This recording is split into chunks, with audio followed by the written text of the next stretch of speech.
விண்ணில் பறந்து செல்கிறது. இதுவரை திட்டமிட்ட வகையில் சென்று கொண்டிருப்பதாக தகவல்கள் வந்து கொண்டிருக்கின்றன. ஆனால் அதிகாரப்பூர்வ அறிவிப்பு இன்னும் வெளிவரவில்லை. ஒவ்வொரு நொடியும் மிக முக்கியமானது என்றால் இந்த 20 நிமிடங்கள் தான் மிக முக்கியமானது. மாதிரி வரைகள் எப்படி என்றது முதற்கட்டமாக நோக்கி சென்று கொண்டிருக்கிறோம். அது குறித்து விஞ்ஞானிகள் தொடர்ந்து அறிவித்துக் கொண்டே இருக்கிறார்கள். எதிர்பார்த்த வேகத்தில் எதிர்பார்த்த திசையில் சரியாக சென்று கொண்டிருக்கிறதா என்பது குறித்தெல்லாம் தற்போது பார்த்துக் கொண்டிருக்கிறோம். மறுபக்கத்திலே அந்த விண்வெளியில் பாய்கின்ற காட்சியை தற்போது பார்க்கிறோம்.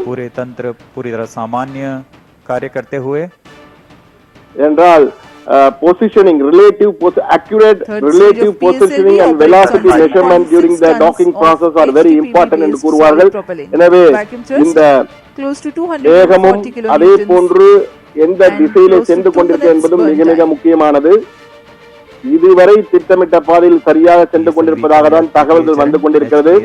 ஆனால் எதுவாக இருந்தாலும் விஞ்ஞானிகளின் அதிகாரப்பூர்வ அறிவிப்பை வைத்துதான் நாம் சொல்ல முடியும். பல நூறு கோடிகளை கொண்டு உருவாக்கப்பட்டது. இந்தியாவின் விண்வெளி பாய்ச்சலில் அடுத்த கட்டத்திற்கு கொண்டு செல்கிறது.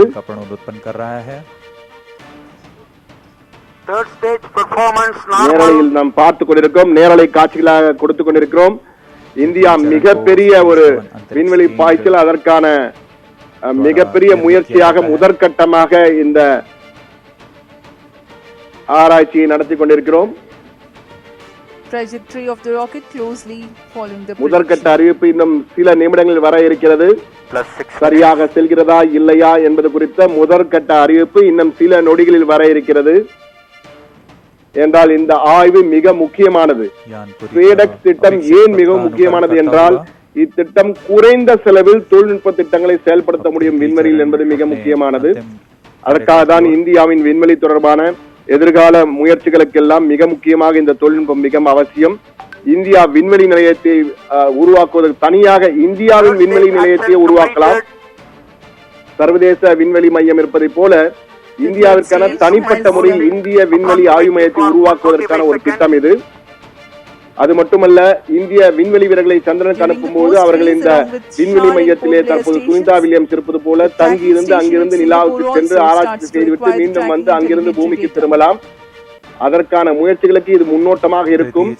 இந்த திட்டம் வெற்றிகரமாக செயல்படுத்தப்பட்டால் இந்தியா மிகப்பெரிய ஒரு ஜெயண்ட் லீப், ஒரு மைல் ஸ்டோன் என்பார்கள், அது போல மிகப்பெரிய ஒரு அடுத்த காலடி தடத்தை எடுத்து வைக்கும். தற்போது சென்று கொண்டிருக்கிற அந்த வரைகலைகள் வந்து கொண்டிருக்கின்றன. அதை விஞ்ஞானிகள் அனைவரும் கூர்ந்து கவனித்துக் கொண்டிருக்கிறார்கள். சரியாக சென்று கொண்டிருக்கிறதா திட்டமிட்ட பாதை என்று மாதிரி வரைகலையில் நாம் பார்த்துக் கொண்டிருக்கிறோம். மற்றது வலது புறத்திலே நாம் அந்த காட்சியில் விண்ணில் செல்கின்ற காட்சியை பார்த்துக் கொண்டிருக்கிறோம்.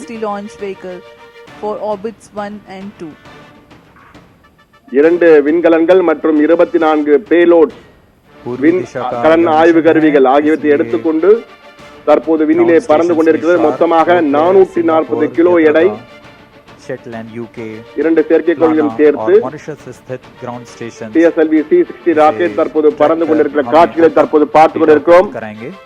முதல் கட்ட கைத்தட்டல் வரும் என்று எதிர்பார்க்க சில நொடிகளில் அந்த கைத்தட்டல் வந்தால் நாம் சரியான பாதையில் திட்டமிட்ட வேகத்தில் PSLV C-60 ராக்கெட் பறந்து செல்கிறது என்பதை நம்மால் உணர முடியும்.